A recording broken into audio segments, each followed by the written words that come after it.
Bismillah ar-Rahman ar-Rahim. In the name of Allah, the most gracious and most merciful. My name is Abdul Rahman, and I am going to tell you about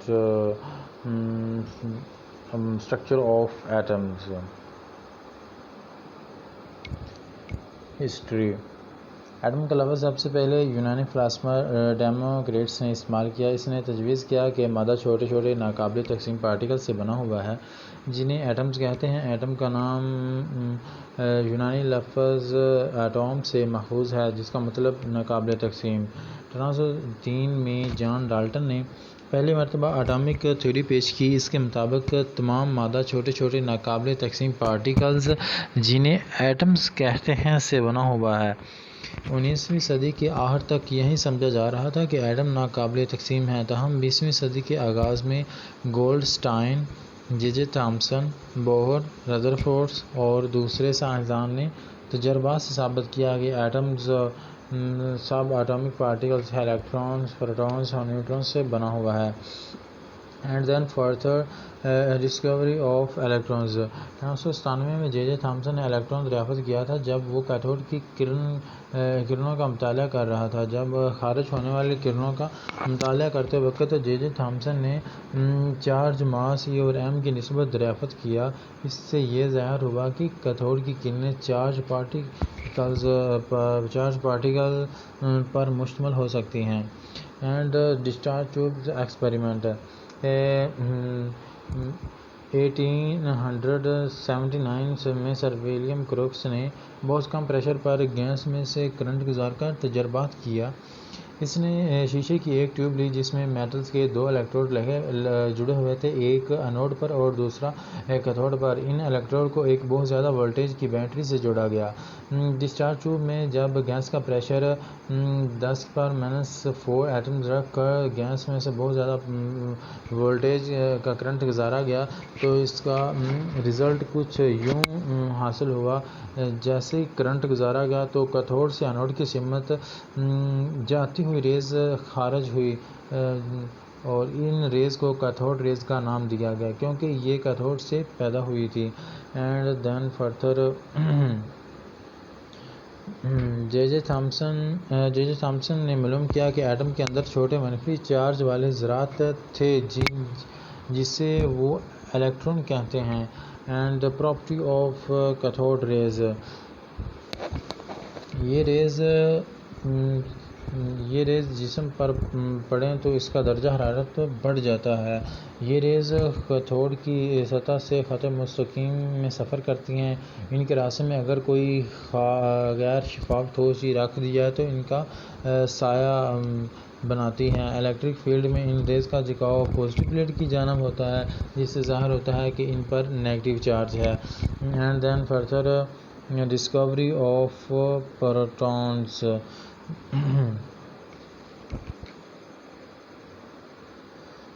Discovery of protons. 1886 میں gold اسٹائن نے positive charge والے particle دریافت کیے جو proton کہلاتے ہیں۔ 1886 میں gold اسٹائن نے مشاہدہ کیا کہ ڈسچارج ٹیوب میں کیتھوڈ ریز کے علاوہ بھی دیگر قسم کی ریز پائی جاتی ہیں جو کیتھوڈ ریز کی مخالف سمت میں سفر کرتی ہیں۔ اس نے ڈسچارج ٹیوب میں سوراخ دار کیتھوڈ ریز استعمال کیا۔ اس نے مشاہدہ کیا کہ یہ ریز کیتھوڈ کے سوراخوں میں سے گزر گئیں اور انہوں نے ٹیوب کی دیوار پر چمک پیدا کی۔ اس نے ان ریز کو کینار ریز کا نام دیا۔ And then further property of canal rays. یہ ریز بھی خط مستقیم میں لیکن کیتھوڈ ریز کی مخالف سمت میں سفر کرتی ہیں اور اپنا راستے میں آنے والے ٹھوس جسم کا سایہ بناتی ہیں۔ الیکٹرک اور میگنیٹک فیلڈ میں ان کا جھکاؤ ثابت کرتا ہے کہ یہ پازیٹیو چارج کی حامل ہے۔ کینار ریز کی ماہیت ڈسچارج ٹیوب میں موجود گیس کی ماہیت پر منحصر ہوتی ہے۔ اینڈ دین ان ریز کا اخراج ڈسچارج ٹیوب میں موجود اینوڈ سے نہیں ہوتا بلکہ یہ ریز اس وقت پیدا ہوتی ہیں جب کیتھوڈ ریز یا الیکٹرانز ڈسچارج ٹیوب میں موجود بقیہ گیس کے مالیکول سے ٹکراتے ہیں۔ And then further discovery of nucleus. Atom کا نیوکلس ایک چھوٹا گھنا علاقہ ہے جو ایٹم کے مرکز میں پروٹونز اور نیوٹرونز پر مشتمل ہوتا ہے، جس کو ردرفورڈ نے 1909 میں سونے کے ورق پر تجربے کی بنیاد پر 1911 میں دریافت کیا تھا۔ اینڈ گولڈ فوئل ایکسپیریمنٹ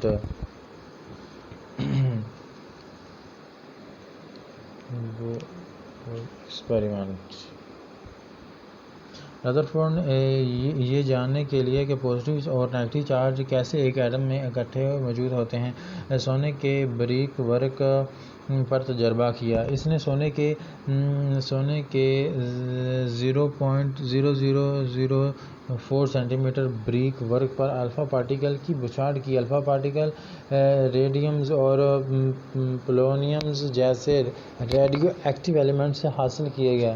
اصل میں یہ ہیلیم گیس کے نیوکلیائی تھے اور کافی حد تک مادے کے اندر سرایت کر سکتے تھے۔ سونے کے ورق کے پیچھے اس نے فوٹوگرافک پلیٹ یا زنک سلفائڈ سے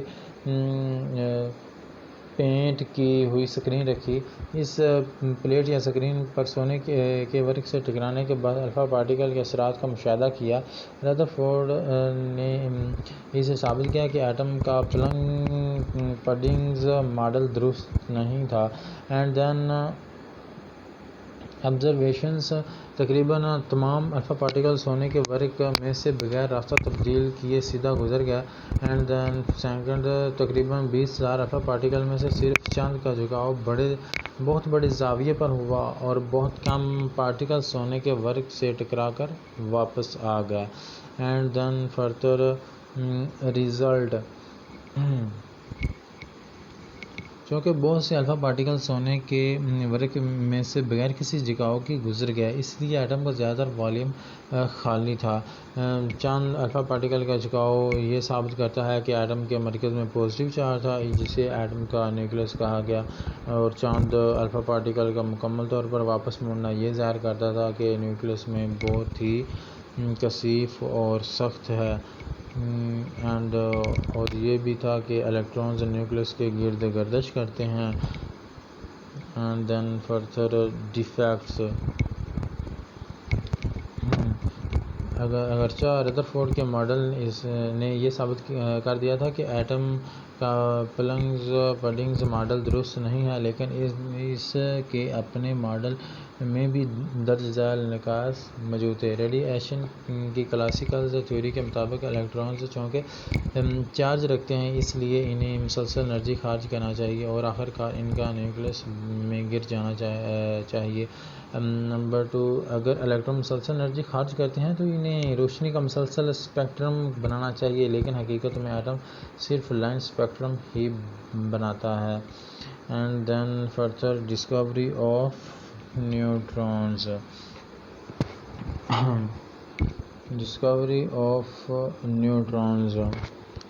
ان 1920 میں ردرفورڈ نے مشاہدہ کیا کہ اس نے پیش گوئی کی کہ کسی ایک ایٹم میں پروٹون کی ماس کے مساوی کچھ دیگر اور پارٹیکل بھی پائے جاتے ہیں جن پر کوئی چارج نہیں ہوتا۔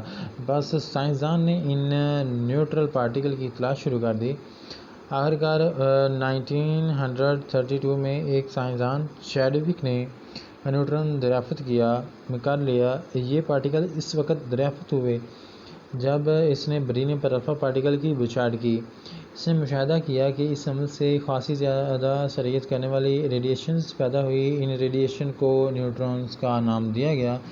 And then experiment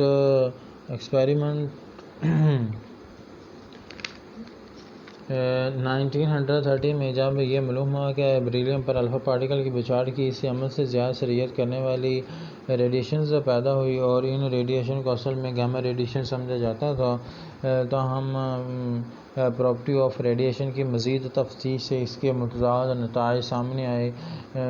like گیما raise, یہ ریڈیشن کسی الیکٹرک اور میگنیٹک فیلڈ سے متاثر نہیں ہوتی تھی، اور دوسری ریڈیشن بھی کسی الیکٹرک اور میگنیٹک فیلڈ سے متاثر نہیں ہوتی تھی. شاید یہی وجہ سے ان کو گیما ریڈیشن کہا گیا تھا. اینڈ دین جس ایکویشن شو ڈیٹ ہیلیم جو کہ الفا پارٹیکل ہیں جب بیریلیم پر ہٹ کریں گے تو کاربن 12 پروڈیوس ہوگی اور ساتھ میں نیوٹرونز بھی ریلیز ہوں گے، جیسا کہ ڈائیگرام میں دکھایا گیا ہے. جب الفا پارٹیکل نکلیں گے جو آگے بیریلیم پر ہٹ کریں گے اور بیریلیم سے نیوٹرونز نکلیں گے جو آگے ریچ ہائیڈروجن پیرافین ویکس پر ہٹ کریں گے جو کہ پروٹون بھی ہے، اور پھر اس سے پروٹون نکلیں گے جو آگے جا کے ڈیٹیکٹر سے ہٹ کریں گے. پھر اس سے ڈیفلیکشن شو ہوگی بالاخر، جس سے ہمیں پتہ چلے گا کہ یہ گیما ریڈیشن نہیں ہے اور ان پر کوئی چارج نہیں ہے، یعنی یہ نیوٹرل ہیں. اب یہ سوال پیدا ہوتا ہے کہ یہ ان پر گیما ریڈیشن کیوں نہیں ہے؟ کیونکہ یہ پروٹون نہیں نکال سکتی اور دوسری ریڈیشن پروٹون نکالتی ہے، اسی لیے ان کو گیما ریڈیشن نہیں کہا جاتا. اور یہ سوال پیدا ہوتا ہے کہ یہ نیوٹرل کیسے ہیں؟ کیونکہ ان پر کوئی الیکٹرک اور میگنیٹک فیلڈ الیکٹرک اور میگنیٹک فیلڈ سے متاثر نہیں ہوتی، اسی لیے. And then Bohr atomic theory. Rutherford کے اٹامک ماڈل کو نکاس کو مد نظر رکھتے ہوئے نیلز بوہر نے 1930 میں ایٹمز کا ایک اور ماڈل پیش کیا.